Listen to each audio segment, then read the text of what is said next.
What is going on, Green Room? This is Chris, and today we are going to be talking about quality and markets. I have here on the panel Daniel. What is up, Daniel? Hey, Chris, how's it going? It's going okay. We also have Brad in the house. What's up, Brad? What's up? What's up, Green Room? Yeah, so this show is about markets and quality, and we're going to go kind of right to it. We assume that the thing sounds okay and everything. So the panel we have is it Kentucky, right? Right? Is that Brad, where you're from? Louisville, Kentucky. Louisville, Kentucky. And Yep. then Daniel, where are you from? I'm in LA, Calabasas, California. Calabasas, California. You have about 300 or so items under your wing on eBay, right? Yeah. At any given time, you're pretty fast turning kind of guy.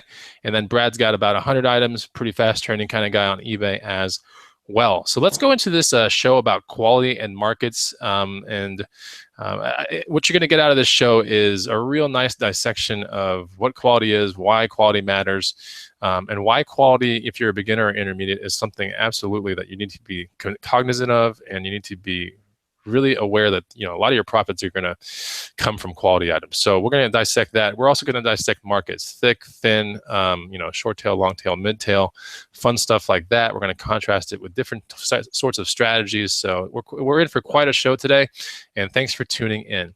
So first of all, Daniel, how is your business going? Okay, pretty good. Yeah, actually, right now it's going good. I've been busy with, I guess, buying and selling a fair amount of inventory since I'm in the bike business mostly. It's picking up this time of year. So this is my fourth quarter. So very nice. Yeah. And with bike kind of stuff, if you know what you're looking for, and if you deal with vintage or retro, there's definitely fast turning markets and all that kind of stuff, especially if you know the parts that you have, right? Yeah, it takes a lot of research. I'm continually learning. I'm making a lot of mistakes actually when I purchase stuff. So you have to really know you really have to know what you're looking at. So it's a lot of learning to do. But once you figure it out, you can do really well for yourself. Right, and you're buying good stuff, not Huffy and Murray stuff, right? That's correct. Yeah. Good. Brad, how's your business going? Business is good. April was one of the best months I've had, and probably ever for the most part. And like I said, it was a good month for me to really find some balance between Amazon and eBay, and just learning and growing every day. Okay, so we're going to go into the first question with you. Is like, where are you sourcing your eBay items from exactly? I am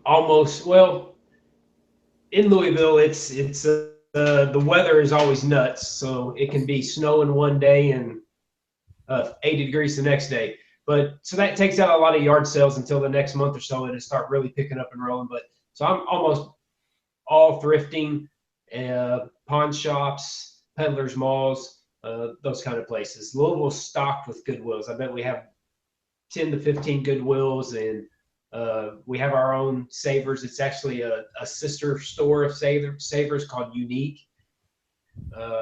So and across the river is Jeffersonville, Indiana, and Clarksville, and they have a few Goodwills, Salvation Armies, and whatnot.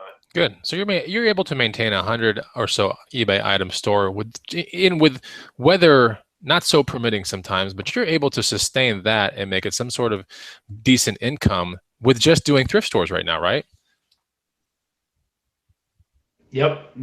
So almost all the eBay items are all thrift stores. Okay. So we contrast that with Daniel, for example, and you source items from local markets. You did this bicycle swap meet not too long ago, correct? Yeah, correct. I do a lot of bicycle swap meets. So I look around. I look mostly in Southern California if possible. Try to stay within a few hundred miles of home. And then if not, I will actually go to, I do a lot of Craigslist OfferUp. So I'm always on those avenues every morning, every evening. I'm looking around and making essentially lowballing people, giving them an offer and hopefully seeing if they bite or if they, get angry back. But at least you get some sort of communication. And I'm constantly looking definitely on Craigslist. And then of course, on the weekends, if there's a swap meet, I'm going to go to it. Yeah. So guys, people that are watching this right now, there's nothing wrong with lowballing someone. Basically what you are doing is attempting to, go from point A to point B on a transaction. And a transaction usually involves two parties that are in agreement on something. It could be contractual, it can be price related, but essentially, if you're lowballing somebody and the person takes it on the other end, that just means that they want that money, and you just so happen to have it, right? They could want that money for financial. I mean, it could be the end of the month, it could be rent, it could be hospital bills, it could be all kinds of stuff. But they are willing, and they are making a decision to let go of their items, and you shouldn't feel bad about lowballing people. It's just you're creating a transaction between someone that is willing to sell the item for that much. Sorry, Daniel, let me ask you this real quick. Does it bother you to offer low prices on things to people?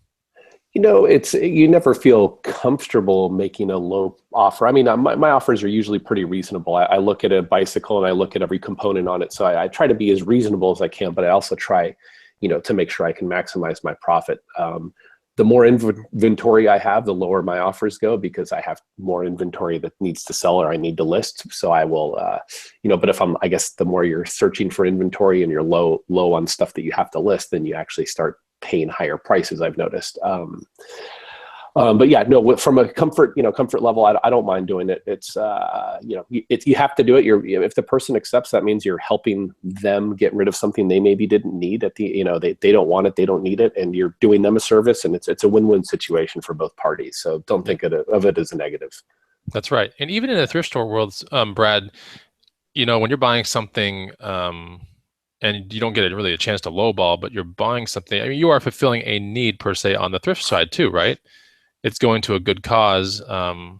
You were discussing Savers and Goodwills, and those they take the money and they help people get from really bad situations in their life, right? Get back on the track. So do you ever feel bad using a half-off coupon or anything like that, Brad, when you go thrifting? I mean, that's absolutely, you have to buy the item as low as possible, right, Brad? Right. No, I get as many of the 30% off Savers coupons as I can get. Yeah, that's the way to do it right there. And they give you 30% off coupons sometimes when you donate. If you are loyal, you probably have a ton of them. Oh, look at this. This is a real hustler in the house right here. That one's already been punched out. Oh, wow. There you go. Just starting. So I get it. So basically, when you're buying something on eBay or for eBay and you want to flip it on eBay, even the local markets, the second that you buy something is literally like the price that you've locked in. And everything after that, whether you missed something or something broke, that's just taken away from your ROI. So if you can actually get comfortable with lowballing or offering low prices, or always using some sort of a discount code or coupon or something, all you're doing is putting more money in your pocket in case something does go wrong. So anyway, let's go into the actual quality talk part of this program. So I'm going to go with Brad first on this question. How does quality play in your purchase habits when you go into a thrift store? How does quality play into what you buy? Quality, for my time, it grows as I go on. When I was a beginner, some of the biggest mistakes I made was thinking that quality wasn't important. So the more experience I get, the more the quality matters to me. More important, the better my eye has gotten on a lot of things. Yeah. And quality is something so simple. It can be as simple as a weld, a stitch, fabric, composition of material. It could be all kinds of things. Daniel, when you think quality, what comes to your mind? I mean, for me, quality is just usually higher end bicycle parts that I'm looking at, bicycles or bicycle parts, like you say, good welds, good aesthetics. And of course, you're looking at brands, just like in clothing or anything else. You're always looking at specific brands. So there's depending on what era you're purchasing from, 80s, 90s, 2000s. It will change. Brands will vary. The more modern era, it's Specialized. It's really popular. Cannondale. Back in the day, maybe Colnagos were more popular. Pinarellos, which are the Italian bikes. But it's always it's ever evolving. And then like I say, for me, I'm always looking for stuff that's very nice and high end, and something that I can get a good return on, and also something that a customer will be happy purchasing. Okay. So confidence, does it build into your confidence when you have something of super high quality? Do you go, oh my gosh, this is a guaranteed flip? What do you start thinking in your head? Yes, definitely. Actually, a quick example. I drove to the that San Diego swap meet this last weekend, and I actually went on Craigslist in San Diego before I went down to look for bicycles to purchase. There was a Pinarello Dogma Magnesium, which is a very high-end Italian bicycle. And the magnesium frame is a very rare frame. Magnesium's a unique material for a bicycle frame. And the guy had his bike up for $1,200. I didn't even ask him to bring the price down. And I drove, went on my drive down there early in the morning, picked it up from him, and paid him his asking price, knowing that I could possibly double my money on that. So that was one of those buys. I paid $1,200 for this top end bicycle, which used to be an $8,000 bike, 10 years ago, but it's still worth $2,500 today. So that was a good purchase. It's one of those things where quality. Yeah, that's quality right there. Okay, so the magnesium was one of the biggest things in that listing. You looked at it, you're like, oh my gosh, a magnesium frame bike, right? That's what got me. The frame being magnesium, it had full Campagnolo record components, which are the top of the line for the Italian brand, and it was a purchase which was well worth it. Okay, Brad, with your flips that you do from thrift stores to eBay, how does quality assist you with your confidence in buying, like in selling the item?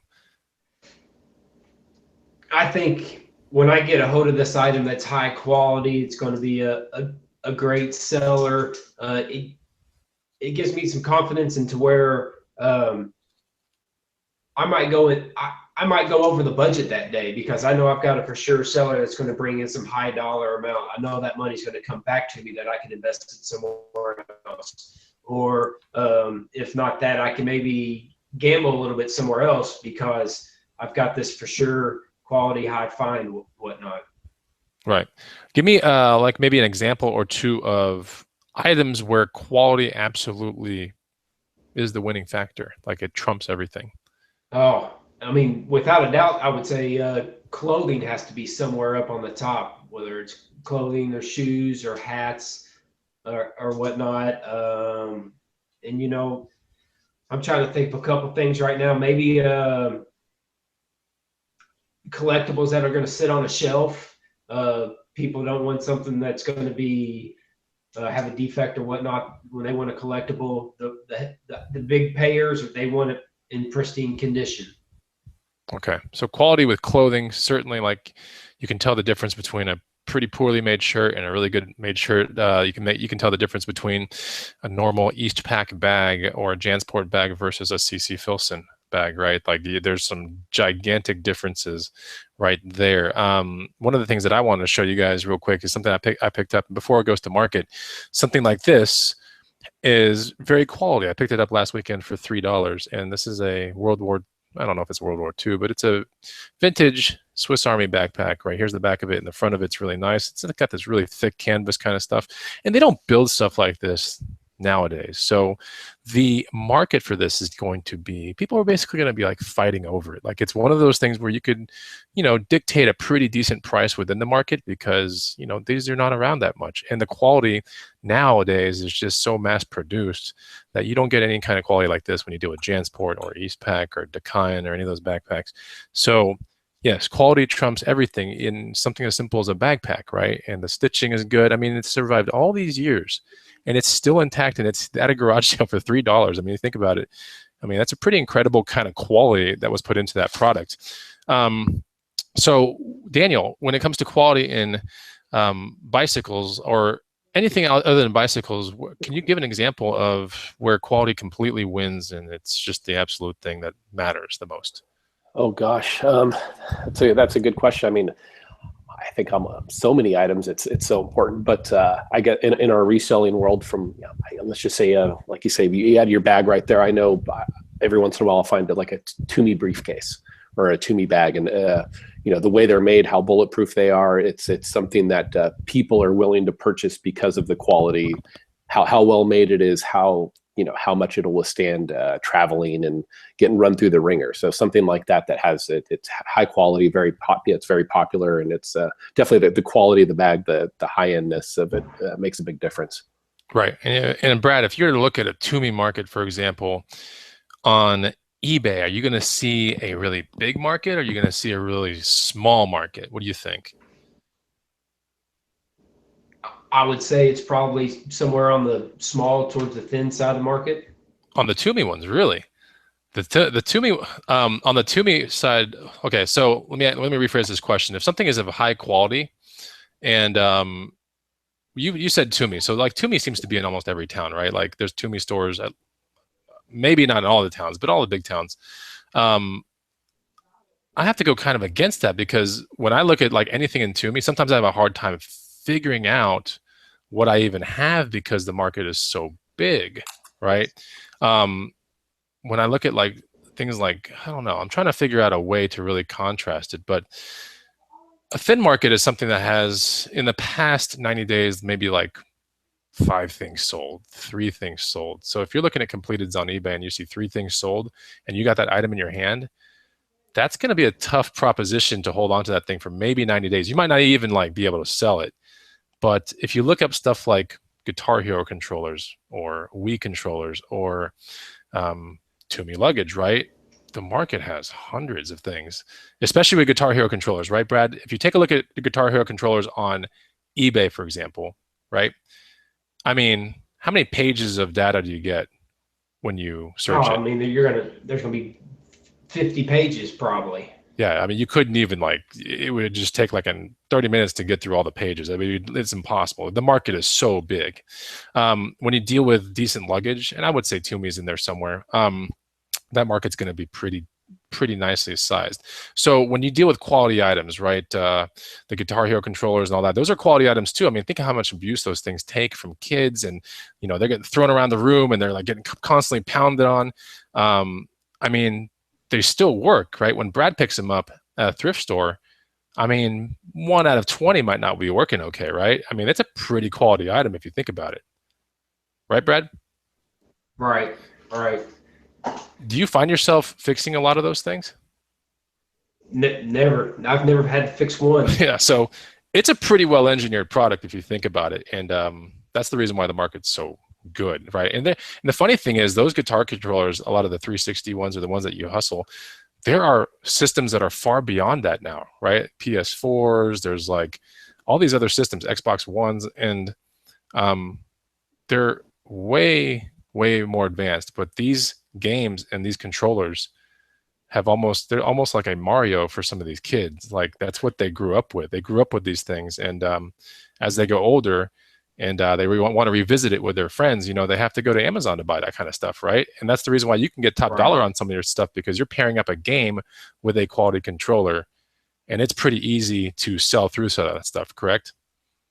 Right. Do you ever find yourself selling something so fast that you have to raise your price on your next ones? All the time. I did it yesterday with a Vineyard Vine shirt that it went not even 30 minutes. And so as I was taking pictures and doing listings, so the next one that I put on, price went up a little bit more on that one, but it hadn't sold yet. Okay. Yeah, that's what. So when you deal with quality items, you get a very efficient market, essentially, is what I'm trying to allude to. Is you get a market where if you decide you want out real quick, you can. If you decide you want to wait out for top dollar, you can. Because like Brad said, there's like 50 pages of data showing you what has sold in the past 90 days, and you can tell here is the market. So let's go into, let's talk about quality strategy in regards to short, medium, or long tail flipping. So give me an example, one of you guys, of an item that is long tail, that's quality, that you would get into, and you're like, all right, I'll get into that, but that's more long tail, meaning when you search the 90-day listings on eBay, completed listings, there's not much. What kind of an item would that be? Like, what do you think? Give an example of an item that could be. Here, I'll start off then. I think, gosh, a while back I purchased this, and it was a Louis Vuitton train brief case, one of those like traveling cases, and it was definitely a slower moving item because they're so expensive. And but it's something that you know you're going to purchase, has very high quality, and also you know that it's going to sell at some point. You're going to make a profit on it. I paid a lot for it, but I also made it, was able to make a decent margin, maybe 30% margin on it, which is perfect. It's within my comfort zone. And that that for me would be, it's a vintage one too. It's not a newer one. It was a vintage train case. So kind of has, where you can actually travel and put all your makeup and stuff like that in there. What was the setup on the price? Was it, how much did you buy it for? What did you sell it for? Oh gosh, I think I paid $900 and I sold it for about, I think I sold it for about $1,600, somewhere around that range. If I'm not, this is, like I said, this is a while ago, but it was one of those things where, the margin wasn't amazing, but we left it in our house, and it was a fun display piece while it was waiting to sell too. So it actually made, it was perfect.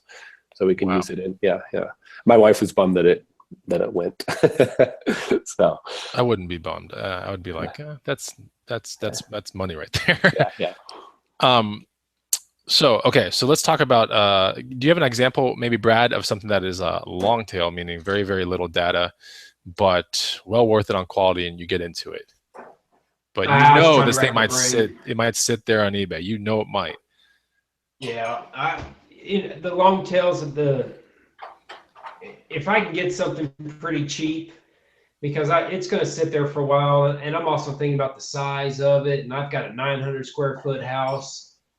So, I'm trying to think of one, but I can't think of one right now.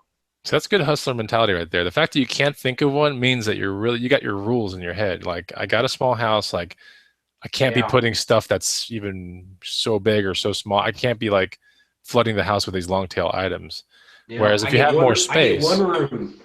Yeah, you get one room. So if you have more space, if you have more space, then it would be different. Maybe you would go into some more of those things, right? Could be also. I drive a 2005 Mazda, so that limits me a little bit also. There's no bicycles or, I can hardly fit anything in the trunk as it is. Yeah, no, I hear you, man. I'm trying to think of an example that I have, and one comes to mind. I was at a Goodwill probably 3 years ago, and I bought a tennis racket bag that was a Wilson K-Factor Roger Federer, like with tags, like bag, right? So of course I look it right up and everything like that, and there's like some that kind of look like it, like variants of the color, but none exactly like it. And the thing was like, what, $14, maybe $20. I think it was $20. So it was kind of like, to me, for a bag or an 8 racket bag, I was like, man, that's kind of high, but it is pretty sweet looking. And it was like, it was nice looking. And then I unzipped one of the pockets where 4 of the rackets go, because it was like a 4-and-4. And one of them was thermal, like it would look like an inside of a cooler. It was all reflective and space material. And I was like, oh, okay, so that's pretty cool.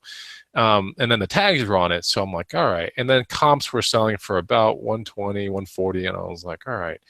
But I didn't see the exact model in the completeds, and the comps were only like 3 or 4 sold in the past 90 days. I got into it, and it lasted about 2 weeks, and it ended up selling for $249.99 because I had one of the most rare ones.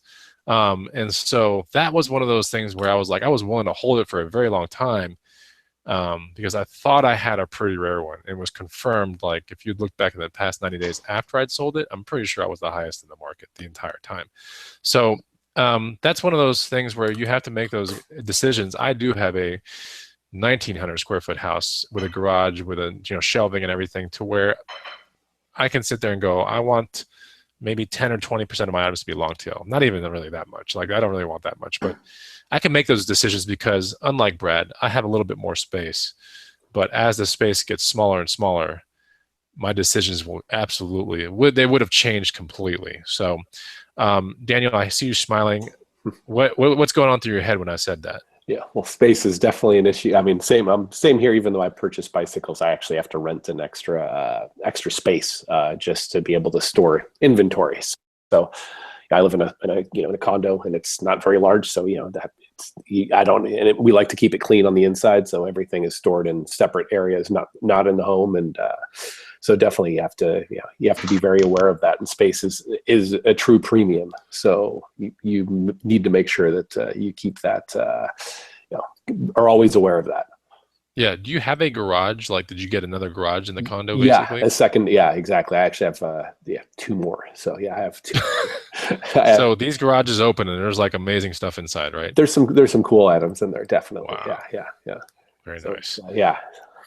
Okay, so that's basically how strategy kind of contrast in regard to short, medium, and long tail flipping with quality, right? As the item is really high quality and super high quality, if the market is short, you are likely to burn right through that item. And like Brad said, these Guitar Hero controllers, Wii controllers, if you take a look in the green room section with the resources, there's a guide that teaches you what game to pair up with which controller. And there are only really like 4 controllers you should be really looking at and pairing up with 4 different games. But that right there is an absolute viable way to make some money on Amazon, for example.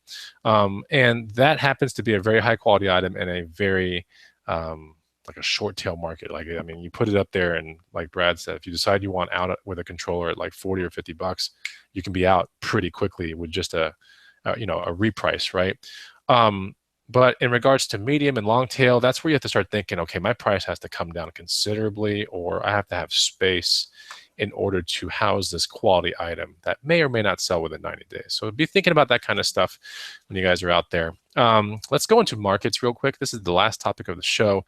And I want to go with Daniel on this first question. Like, how would you define an actual market? Like if someone said, what is a market? A beginner eBayer was like, hey, Daniel, what's a market?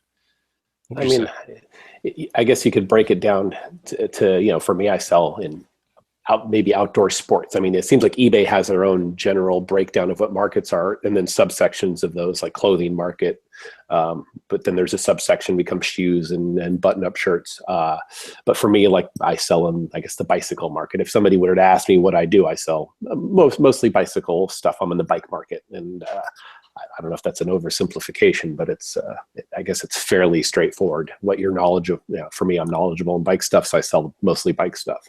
On the bike market, okay. Yeah. And within the bike market, you have subsectors of BMX, mountain bike, road bike, correct, cyclocross, cruiser, right? Yeah, like for me, I focus more on the road bicycles and maybe some vintage bicycle parts, but I'd say about 80 to 90% of what I sell is just just road bike stuff with some vintage road bike stuff. And then every once in a while I'll get a few mountain bikes thrown in here and there.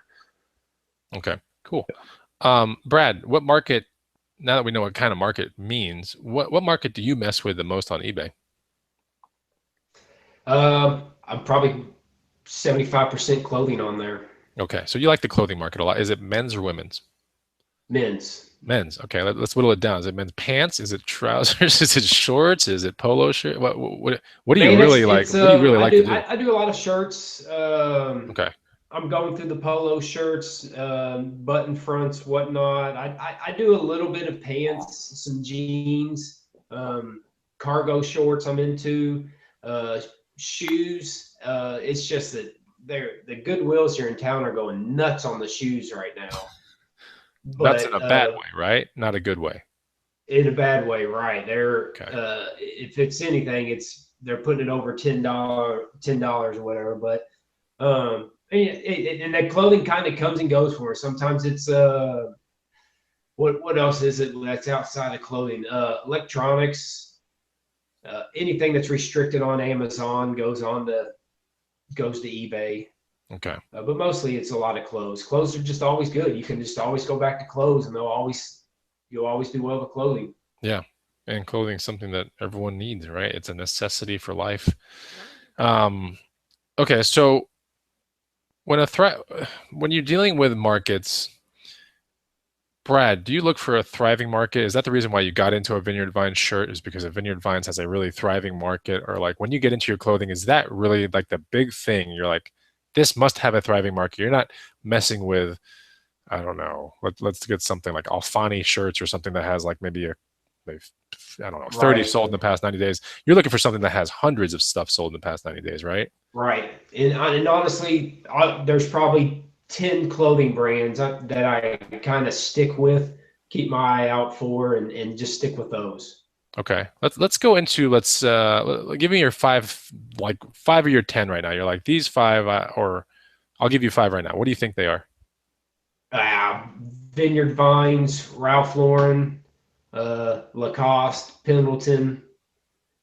Let's see, kind of going blank a little bit now. Thomas Pink, Paul and Shark. Ooh, Paul and Shark stuff's really good if you can find it. Yeah.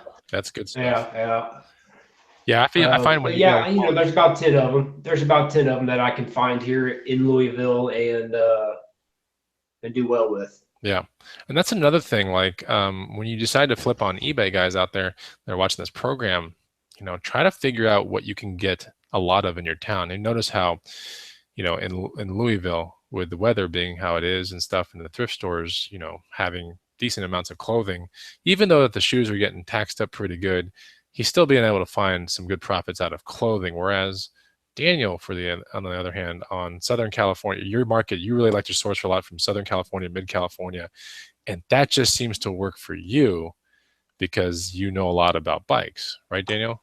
Yeah, that's correct. And the West Coast, I'd say between San Diego and San Francisco is there's a lot of people that ride bikes. It's one of the most popular road cycling, mountain biking, outdoor activity just because of the weather. And there's a lot of inventory and a lot of good inventory. So yeah. Yeah, the eBay markets for road cycling and vintage road cycling is just vast. I mean, there's just so much going on.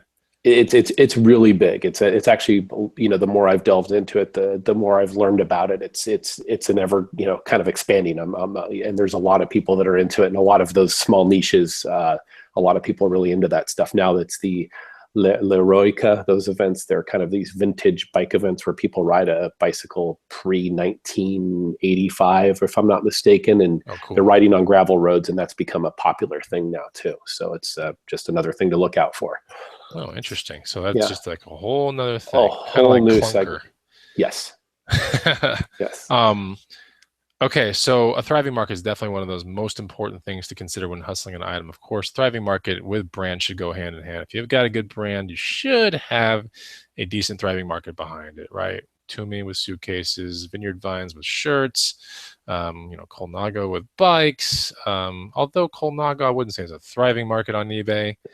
But it's pretty, like, if you got a good one and you got it for a stellar deal, I mean, you could command a decent price. Let's face it. Like, yes.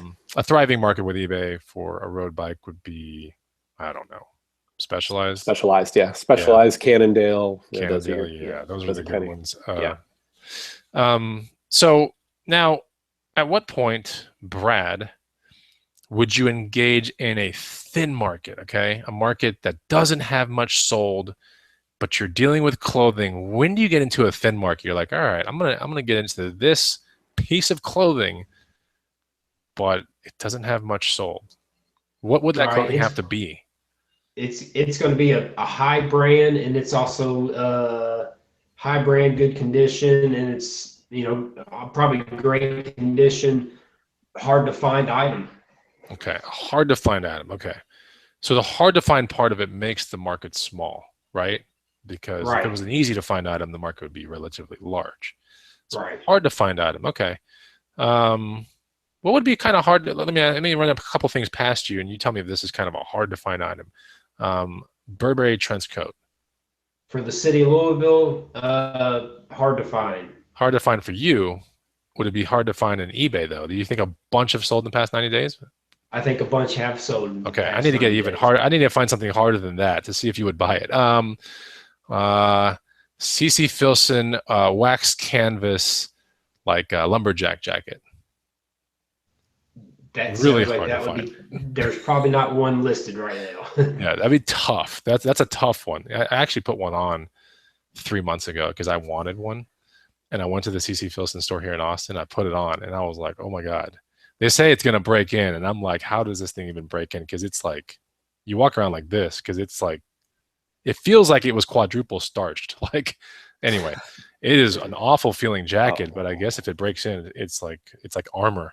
But that's the kind of caliber of item that if you are to find that in your thrift store and it's a decent price, that's probably a very, very thin market. But yeah, you could probably command a decent price out of it, but it's thin, meaning you might have to hold on to that garment for a while. You might have to sit in your closet on a hanger for a while.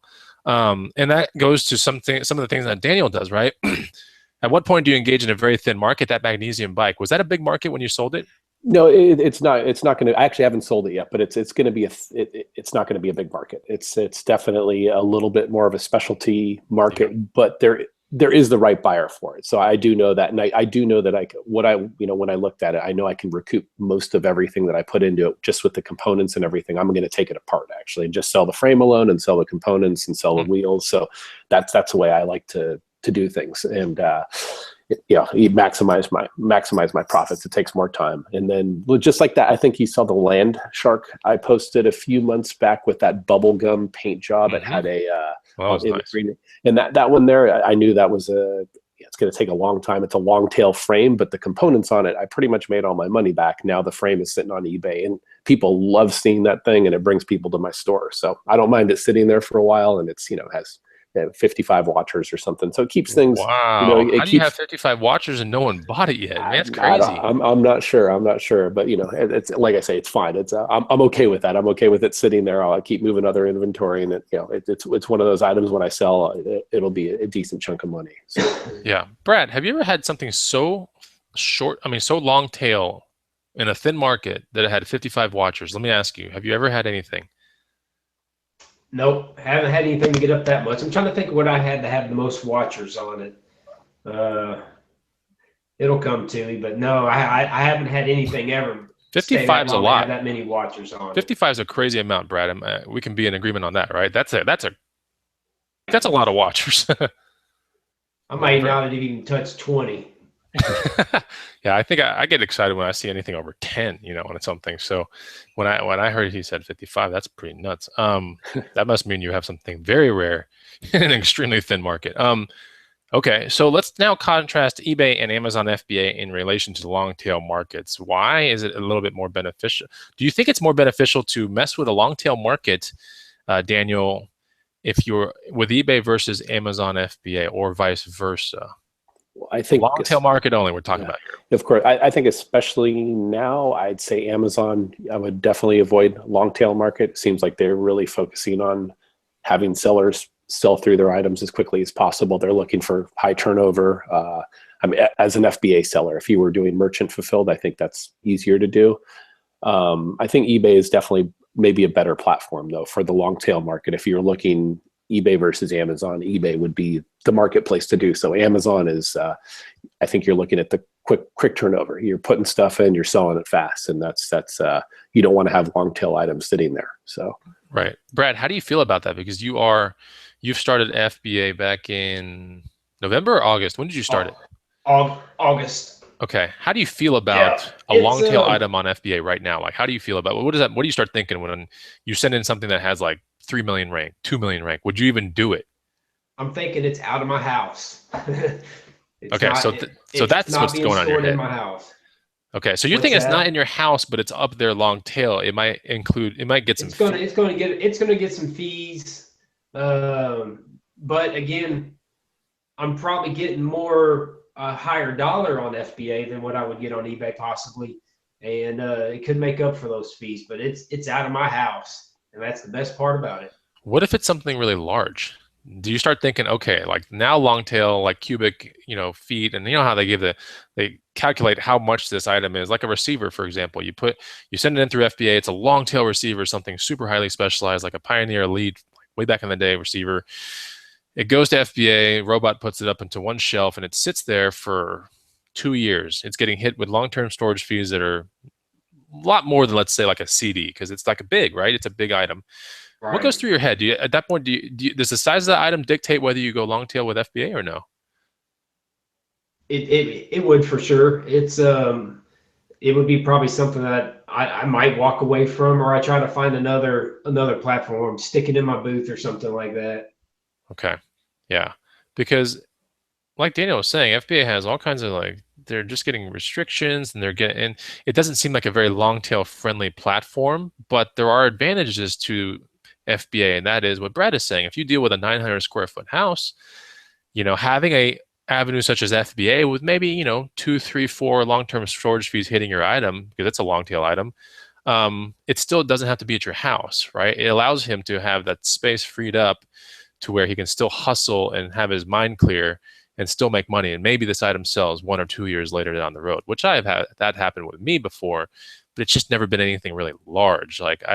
When I see a very large item, the last thing I'm kind of thinking is FBA if it's long tail. because I know if it sits on a shelf, they're going to hit you with some pretty good ones, like pretty good long-term storage fees. I mean, it's calculated per square foot, I want to say, if I'm not mistaken. And they can get kind of nasty with big items, honestly. And you must roll that into your overall ROI projections in the end. So when you look at when you look up an item on eBay, in regards to markets, let's say you're in a thrift store, Brad. You're in the clothing section. You find a shirt. You find a Thomas Pink shirt, okay? You whip out your phone because my guess is you probably want to see some variance of the color. Like, what does a green Thomas Pink shirt go for? You don't just pop on any Thomas Pink, but it's certain things in every brand, like certain polo things, certain, right? It's not everything polo. It's not everything Thomas Pink. It's not everything this or that. So what exactly do you like to see on your phone in the thrift store when you pull up a Thomas Pink shirt? Let's say that the pink shirt is green. What are you thinking in your head? And what do you want to see on your phone? Like are you searching for completeds? Yes or no? I'm searching completeds, and I want to see a lot of green other than red. Okay, so you're looking for just a quick green other than red. Do you sort by lowest, highest, recent? What do you sort by? No, it's completed, or completed. Go through it, and it's a quick scan. Flipping through my phone, just glancing at it. Okay. Do you like to see? Let's say the shirt is, what's an average shirt in your town? $5, $10? $3.99 before tax. $3.99 before tax. Okay, so what kind of number do you want to see repeating when you see this data come through? Do you want to see 30, 40, 50? Like, what do you want to kind of see with these green shirts really quickly when you're scanning through? What number are you looking for? $20 profit. And I'm thinking $4.24, and first class shipping is probably $4. Okay, so you're around about $30 you're like 30 to anything 30 and higher. You're like, all right, that's a good thing, right? Yep, in the cart. Okay, cool. Let's take that to Daniel real quick. And when you look up an item on eBay, what do you like to see, Daniel? You're a little bit different because you deal with these specialty type bike things. And what do you want to see? Well, it depends. Like you said, I mean, it might depend on the item. Sometimes I don't even, doesn't even matter. Sometimes I'll just purchase it because the price is good and it's a unique item. I'm like, I'll roll the dice and have, hopefully somebody's interested in what I thought was kind of cool. Most of the time I will look at, first I'll look at active items. I'll see how many actives, and then I'll go to sold items and see how many have sold and do a comparison. I mean, if there's 1,000 active items and 50 sold, it's maybe not a very good marketplace. But if there's 50 active items and 100 sold, that means there's a good sell-through rate. So that's something to look at also. You look at both sides. That's very interesting. I like that. So you're looking at both markets. You're looking at the unsold and the sold market. Yeah, just to see how many are active, that are currently active, and how many are actually, have sold. So if it's a Dura-Ace 7900 rear derailleur and there's, like I say, 50 of them on eBay, and then that's a good selling item, hopefully you're going to look for maybe, 100, 150 that have sold in that same time frame there, or recently, and then past 90 days or whatever it may be, 60 days. And that's what I'm looking for. Right. And then if you see very few sold in the past 90 days, let's say there's 1,000 active and there's like 50 that have sold through. Now you're thinking, I got to get this thing for like pennies on the dollar, right? Right. Exactly. And I mean, like I say, if I'm at a bicycle swap meet, half the time I'm not even looking at stuff. I'm just going based off a feeling, because I have to kind of crank through. You don't have the time. I mean, it depends on what I'm looking at, but a lot of times I'll just, if it looks like the price is good, I'm going to buy it and move forward, just because time is of the essence. Like, people are buying stuff all around me, so I need to beat them to the punch. Right.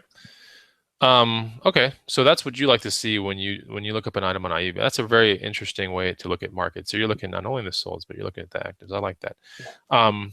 So let's go to the next point right here. Within each market is another market, meaning, and not so much with shirts, right? But let's say anything other than shirts, like bikes, electronics, kitchen gadgets.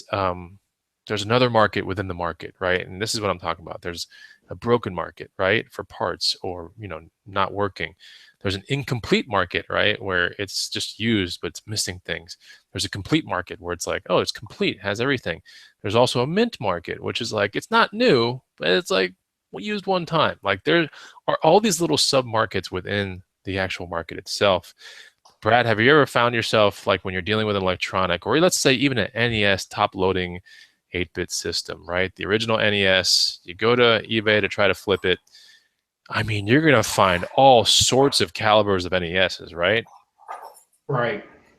I mean, down to the broken ones, down to the tray, right? Someone just selling a tray or the housing. Like, I mean, that market's huge, right? Right. This is something that I kind of just recently gotten better at doing, because when you find something, you're excited, and you may search the completed listings or whatnot, but maybe there's something that's everything is sold as new, and you've got something used, and everything is green is new, and the used are the reds, but you're not realizing that. Right. So what he's trying to say is, like, you have to basically, before you get super excited with the item that you have, you've got to ask yourself, like, what did this item come with? Is this supposed to look like this? What if it's not working when I get home? There's a lot of questions you have to ask yourself when you get these electronics or other type items. You have to ask, what came with this thing originally? Like, how important is the manual with this thing? Because the manual matters on certain things, not other things. And those are very important questions you must ask yourself. You got to figure out what market within the market are you going to fit into. If this thing doesn't work, you're going to be in the broken and 4 parts or not working market, unless you can, like, return it back to a thrift store. But you certainly can't return something back to a garage sale, right? No one does it. So sometimes you can return things to thrift stores if something is broken. But then again, there's also sometimes where a broken market is still worth your money, right? And there's a lot of times where I purchase something and I know it's broken, and I am trying to get to the broken market. Like, that's my hustle, is to go to the broken market with that.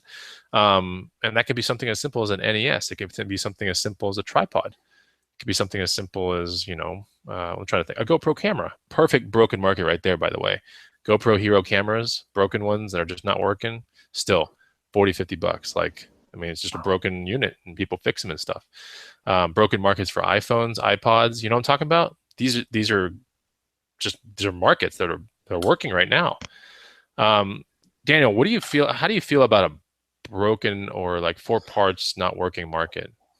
It actually, I can give you a couple examples where it works out pretty well. First off, like this bicycle swap meet, I purchased a few items, did notice some issues with them. Bicycle pedals, carbon fiber bicycle pedals with titanium axles. One of them had a huge crack in it that I missed when I was like excited about the price, missed a little, kind of a decent sized crack, two decent sized cracks in there. So I listed each pedal individually. One was good, one was bad. Somebody bought the cracked pedal for parts to use the titanium axle on another pedal, and the other person purchased, must have purchased that other one that was in good shape. Maybe they broke their pedal. So that sort of, that makes a really big difference. Actually, that helps out. I was actually able to make a profit on them, even though I paid a little bit more for them. I guess especially for the condition they were in, I actually still made a profit, not knowing that they were cracked when I initially purchased them. And then another example would be, I purchased a Toomey case that was broken. One of the wheels had cracked, and it was a rolling case. And I know of somebody that does actually they're able to repair these things here nearby, and brought it in there and paid, I think, $35 or $40 to repair it, and I was still able to double my money on it. So. Very cool. And I bet you I think someone would have bought that Toomey case with a broken whatever too, right? I mean, you decided to get it fixed. That's cool. So yeah, there's also, there's even that market which is not broken and complete mint, but I guess incomplete because you did a right and a left pedal, which is kind of cool. One's broken, one's not. That's a whole nother market in itself. Someone that might just want one shoe out of like, one pedal, one, when there's a right and left, I mean, one speaker, there's all kinds of things you can do. This other market, there's so many markets. That's the thing. What we're trying to tell you with eBay, I mean, it's a very, very large selling platform, and anything pretty much goes on eBay. It's got a couple things there's some things you cannot sell on eBay, but a lot of things you can sell on eBay in a varying amount of conditions. So yes, if you're thinking this thing's broken, like it's hopeless and you're going to throw it away, be careful, because the broken market might just be perfectly fine and thriving on eBay. So before you donate that stuff back to a thrift store or put it in your own garage sale, maybe it's time to list it. All right. So Brad, last question of the program. At what point do you not even care about a market at all? Can you think of an instance? And if you can't, that's okay. We'll go to Daniel. But if you can think of, what point when you walk into a thrift store and you find something, you're like, I don't even care what market this is. Like, what is it? What point do you not care about a market? There's always, I feel like there's always that thing that I love to find and I like to sell it. It's weird. It's just a thing that you're just attached to and you love it. So you're rescuing it then, right? Yeah, almost. Yeah. Give me an example of something that you just love it and you rescued it. You're like, who cares about the market? I just rescued it. Something I can never pass up. And gosh, man, I grab every freaking Polaroid camera I ever find. Okay, I can't shake it. And they're not, and the market's not even as well as it was on those 2 years ago. And they still do all right, but I can't pass up a Polaroid camera for some reason. Okay, so that's one of those things. You don't even look up the market or nothing. You just buy it, right? I'm just grabbing it. Yep. Oh, that's cool. Okay. I've got like 5 in my house, 2 in my booth. So why is that? Did you spend? Was there an extensive part of your childhood? I think it was when I very first started. I think it was one of the very first things I kind of came on and probably had a big score on. Okay. Because 4 or 5 years ago there was some company, Impossible Project or Impossible America, something like that, and they were buying all of them on eBay. Yes, I remember that. They bought almost every, and they were paying such good money for it. So, but I think it was one of the very first things that I kind of was flipping and finding regularly and was doing great at it. And it's not as great, but it's more of maybe a sentimental thing or something. I don't know. Okay. But that's good because you rescue them all and you still make a little bit of money on each one of them when you bring them to market. You don't lose a whole lot if you ever list one. So, and you've probably hit a fair amount of home runs with them. So, right? Yeah. Yep. That's cool, man. Daniel, at what point do you not even care about a market? I'm curious about your response because you're more bike related, but what point do you not research anything and you just buy it? I'd say maybe sometimes art or posters, kind of like the Endless Summer one you have in the background. You see something like that, and it's the price is, if the price is decent, I'm going to do it. Like I purchased a Picasso Serigraph, and it's a while back now, but I bought it for like $300, and if I wasn't going to sell it, maybe I was going to keep it, but I was able to sell it for over $3,000. So that was, it's one of those things where why not roll the dice? I mean, on that, I knew it was going to be worth something, but I didn't even, it was too cool to pass up, and the price point was too good. So very nice. And it was somebody that needed the money. I mean, it really kind of somebody that went from being up here to kind of going way down, unfortunately, on his part. But that's where we take advantage of those situations.